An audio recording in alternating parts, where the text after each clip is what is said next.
Alright guys, a beautiful morning here in Florida. Pulling up here to Roland Racecraft, our buddy Dave's shop. We've got some exciting things planned today. Borrowing Dave's Dyno Jet XL244C dyno.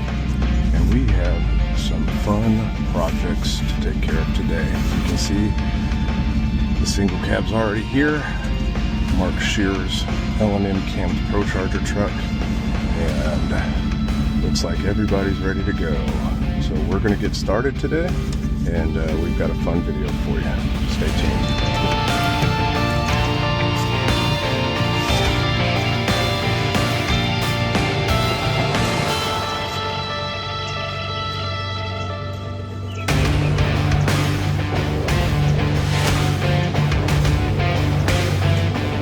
Let's go to the truck. Good morning, guys.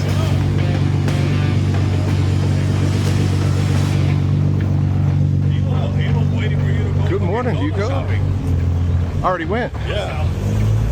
Good morning, buddy. Good morning, sir. Good morning, Dave.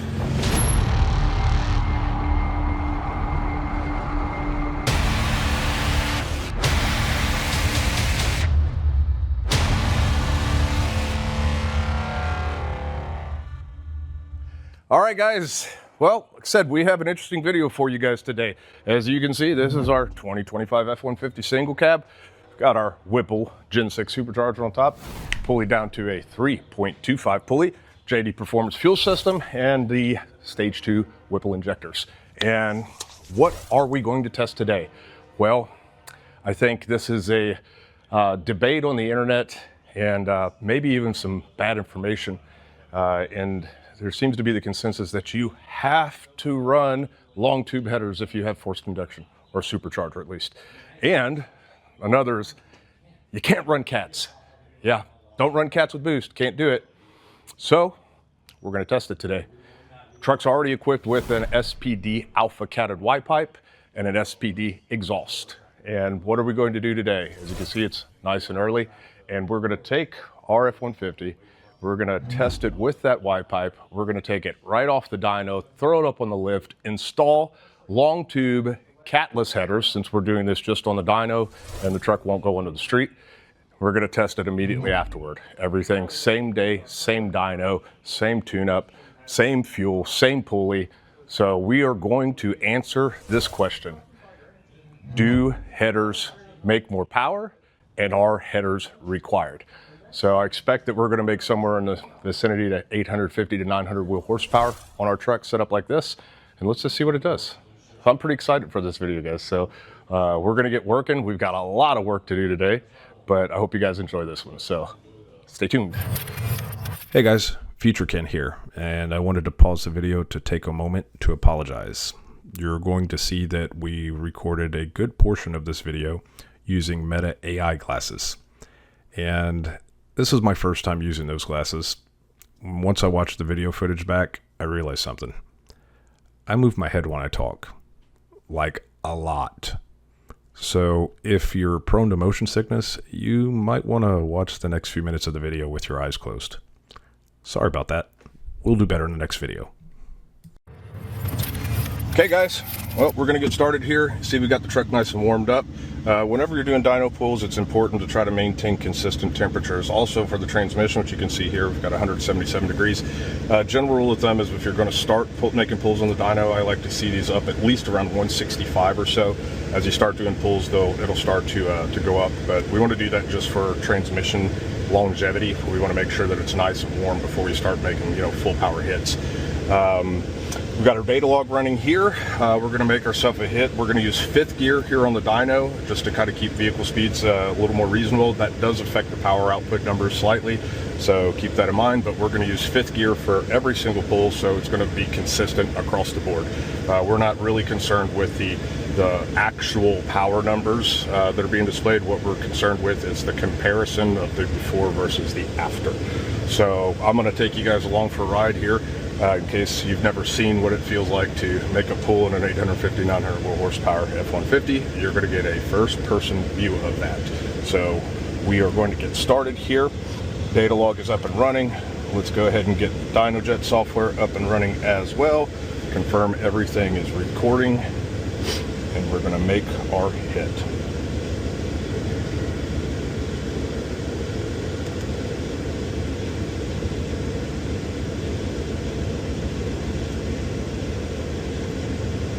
So as you don't know, that's my old S550 race car.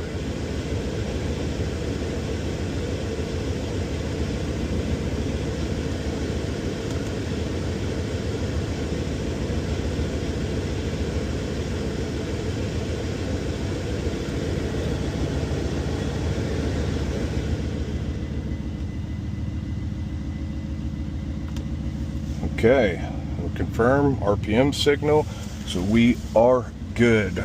Now we will be making all of our dyno pulls with STD or standard correction. That seems to be what everybody uses on the internet, but again, we're not worried about the actual power numbers, we're just worried about the comparison of before and after. So let's get our data logging back up.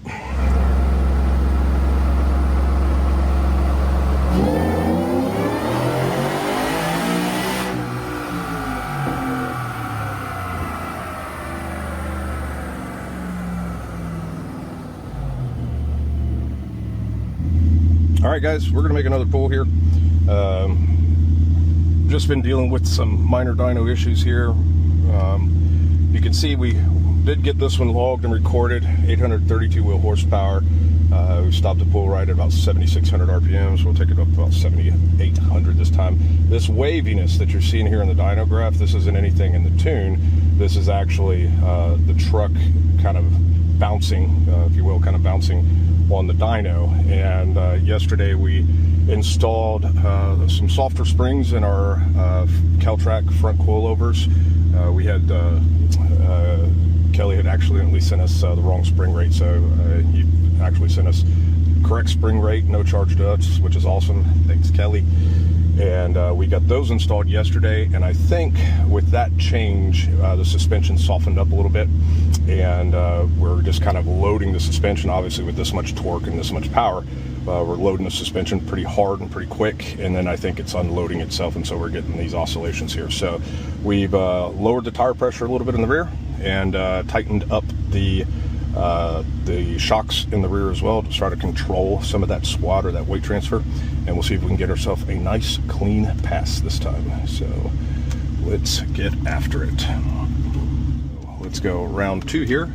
We moved the truck a little bit on the dyno rollers, and I think we're going to have a little more consistent pull here. So let's get after it here.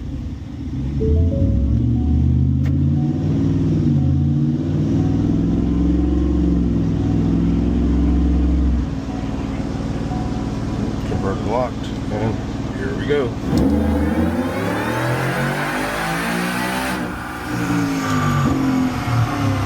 Much better. That felt good. We liked that. Let's take a look how we did here for boost. All right. Just shy of 17 pounds, looks like. Looks like maybe a touch of belt slip. We can see that this is our map sensor. Our line kind of dips just a little bit here. It's a 6 rib setup on a 325 pulley. We're using a standard Whipple pulley, not a grip tech pulley, so that is understandable. We're going to make another hit because we've got a little bit of heat in the belt now, so it might stick a little bit better. And also we want to back up the run, make sure that we're nice and consistent. But everything looks great. You can see our fuel pressure here across the board. Perfect all the way through. Again, we're running our JD Performance Stage 2 fuel system. Torque calculations look to be right on target, so we're actually reporting slightly higher than what the actual torque is. And let's see, our direct injection pressure looks good. Using all of the DI system like we always like to do here, because we know DI makes more power. Blend ratio coming down after that, and we're keeping around 20-22 degrees of timing throughout the pull, and nice and safe lambda readings here, 0.78 or so, and we pulled her all the way up to 77,500.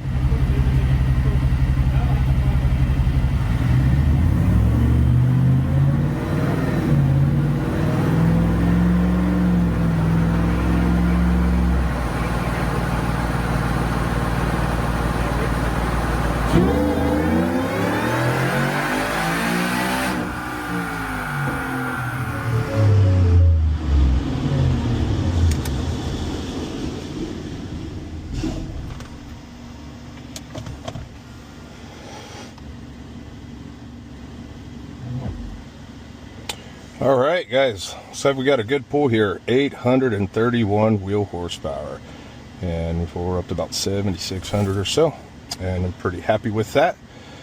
We're going to pull this thing off of the dyno, and we are going to put these headers on. All right, guys, so we have got the truck off the dyno, and we are officially installing exhaust. It's going to be a little noisy under here, but get you guys a good view. See, we've got the wide pipe mostly removed. Might even be fully removed at this point. One side left to go. Here, SPD Performance exhaust. And then we have our long tube headers, 1 7/8 long tube headers, off-road version. So we're doing a full test. So just about got everything removed here. We're going to get started getting the headers installed and right back onto the dyno. We are back in the truck. About a 6.5 hour install for the long tube headers. This is our previous pull from with the SPD Alpha catted Y pipe, up to a little past 7,500 RPMs there, 831 horsepower, 625 pound-feet of torque. And we have now loaded our tune for some adjustments for the long tube headers, and we are going to make a pull. And I will take you guys along with me. So traction control is disabled. And let's go.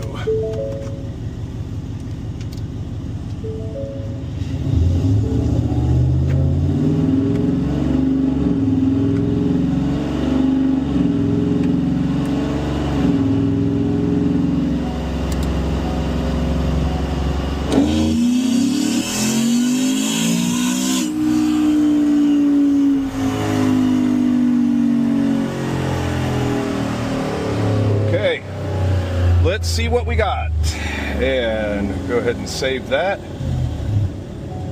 And wow, that's a little unexpected. Let's close all these, open them back up.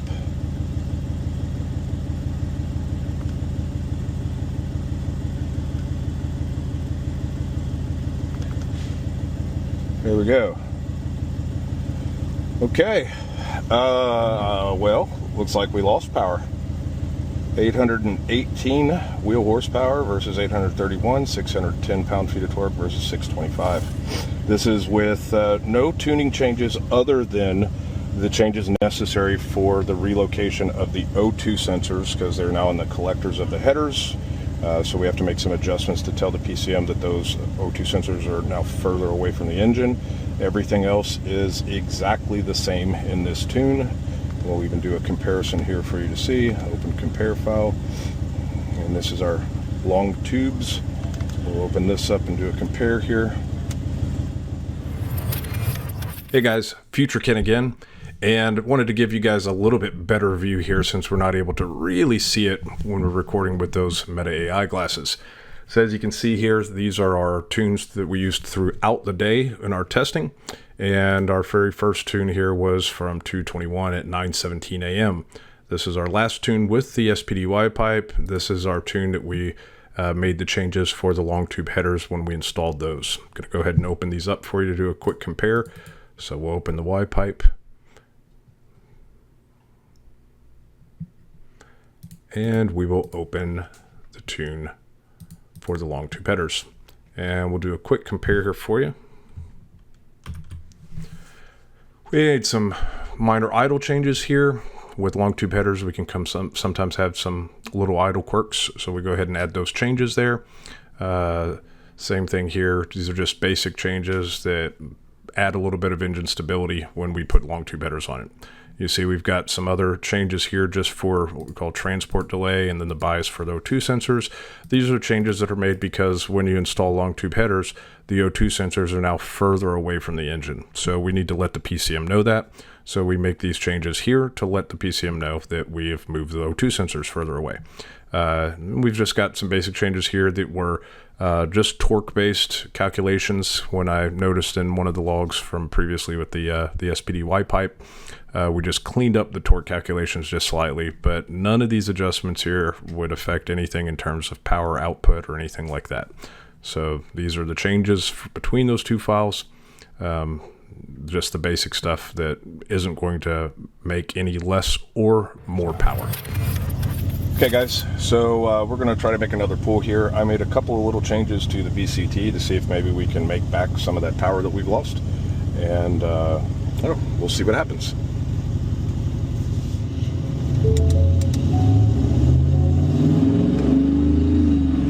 Truck is obviously much louder, which is expected with long tubes as well, especially catless long tubes.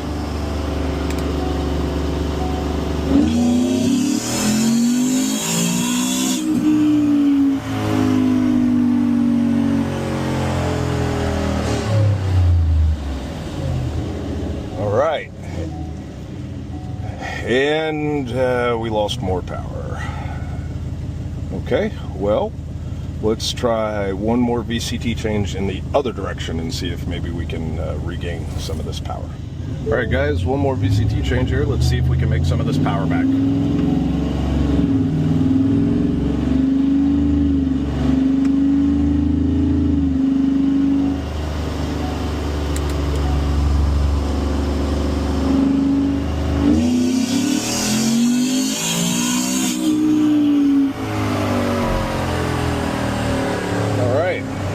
See how that went. Hey, 839, that's good news. Let's take a look at these. All right, so we managed to make a little bit extra power. Looks like we pulled it just a tick higher, which is probably the extra peak horsepower that we're seeing here. But really close to the same power. Torque as well, pretty close. So that's good. Good news. Good news. We were able to gain back some of that power, so that's excellent. Let's take a look through here. Thing looks pretty good. See boost increase just slightly up here, top. But all in all, that looks pretty good. Okay guys, moving the intake cams now. Let's see if we can make a little more power.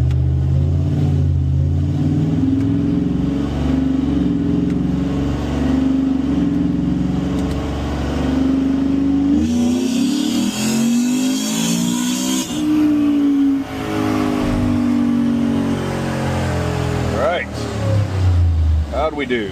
Felt good. Ooh, lost quite a bit of power. All right, well, I think we're at the sweet spot. 839 horsepower, but that's with just a little extra RPM in the pool there. So really we're pretty much dead on for power that we made with the SPD Y pipe. Let's get rid of that last pull. Yeah, 831, so yeah, I mean, technically we gained a little bit of power, you know. Looks like about 5 horsepower there roughly, but all in all pretty similar. Tiny bit of torque down here, 618 versus 607. So yeah, but for the most part I think we could pretty much call those about the same. Let's take a look at our log.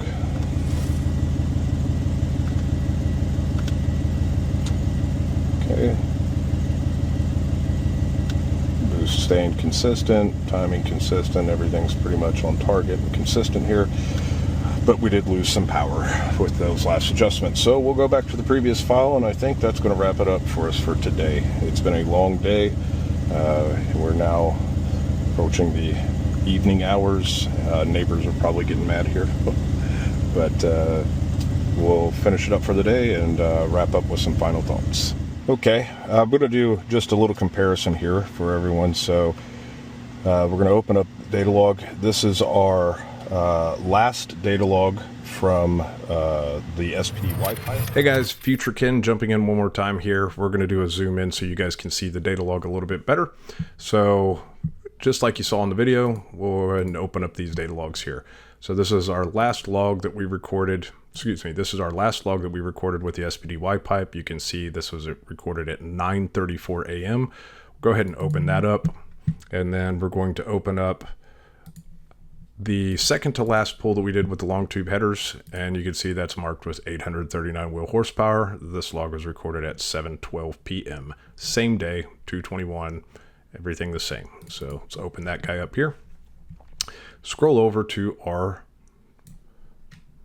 dyno pool and do just a quick check. Look at our temperatures. Manifold charge temps 108. We can see our ambient temp is 93 degrees Fahrenheit. Our barometric pressure is 101.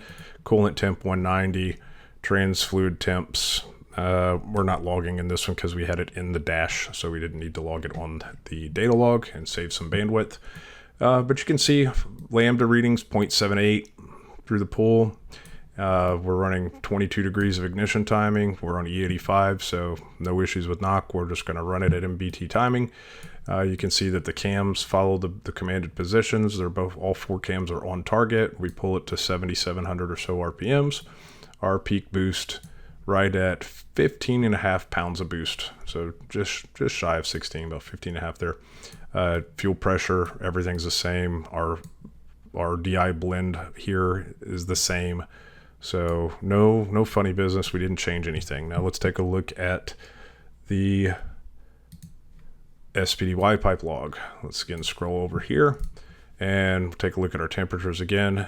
Manifold charge temps 103, 102. So we got about 5 different degree in air charge temps. Not a huge deal. Barometric pressure the same. Engine coolant temp the same. Ambient air temp, these are different. We've got 79 degrees versus 95 degrees. That is the only variable that we really can't control because it took so long to install these headers. Obviously, it got hotter. So, but that's already been accounted for. We're working on a DynoJet dyno, and DynoJet, just like any decent dyno, does have correction factors built into it. And those correction factors are designed for this specific type of situation. A change in ambient temp could change the performance of the engine or the power output of the engine. And so these correction factors are built into the software to account for that. And the data that you see in the dyno graphs already has those corrections applied.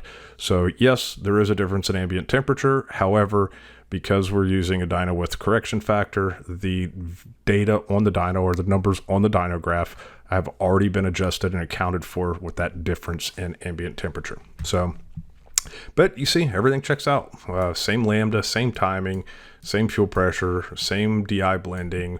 The only differences really between these logs, other than the ambient air temperature, is that we use slightly different cam timing. And you see that in the video. We had to adjust the cam timings to bring back the power that we had initially lost by running the truck with the same exact tune. Get you guys this nice zoomed in view here so that you guys could see everything pretty easily. So, Future Ken out. Back to the video. All right, guys. Well, there you have it. I have to be honest. I'm a little surprised. My expectation going into this was that, sure, the headers would make more power. I didn't expect them to make much more power, but I did expect them to make more power. And, well, data doesn't lie. That's why we do these tests, because everyone else might just have an opinion. Now we've got facts. I'm not going to tell anyone, what they should or shouldn't put on their vehicle and how they should modify their vehicle. We just want to present the data, and then you can decide for yourself. My opinion, let's do the comparison. Headers, about a 6, 8, possibly 10-hour install, depending upon your level of experience. An SPD Y pipe, maybe an hour or 2. Cost-wise, they're pretty similar. And exhaust note, Fortunately, I'm going to have to go with the white pipe. It's much more tame, much more civilized. You're not going to be making your neighbors angry when you have to start your truck at 6 o'clock in the morning and head to work. So there you have it. Again, I kind of expected different results, but the results are what they are. This is about the most controlled experiment that we could possibly do for something like this. This is the same exact truck, obviously, the same exact day, the same exact fuel, the same exact dyno, the same exact tune to start with, and we saw that that lost a substantial amount of power, and then with some tune changes, we were at least able to bring back that power that we lost. But it doesn't get any better than this. I don't know of anyone else that has done this type of test and showcased this data. So I hope this was valuable to you guys. I hope you enjoyed it. We have more of this stuff planned in the future. You know, maybe there's something else we should test. Maybe there's some other internet rumor that everyone thinks is true that maybe might not be true. So let us know in the comments. What do you think? What should we do next? We appreciate you guys sticking along for us. This was a long day for us. I think my good friends Hugo, Mark, Dave, Justin behind the camera. Without these guys, we wouldn't have been able to do this project and do this test. This was a team effort. This was not me. In fact, I was a small piece of the puzzle. But without these guys really hustling to get this done, we wouldn't have been able to do this test. So thank you guys. It's greatly appreciated. I know everyone else is going to appreciate this data as well. So that's it. We're wrapped. And we're on to the next one. You guys stay tuned.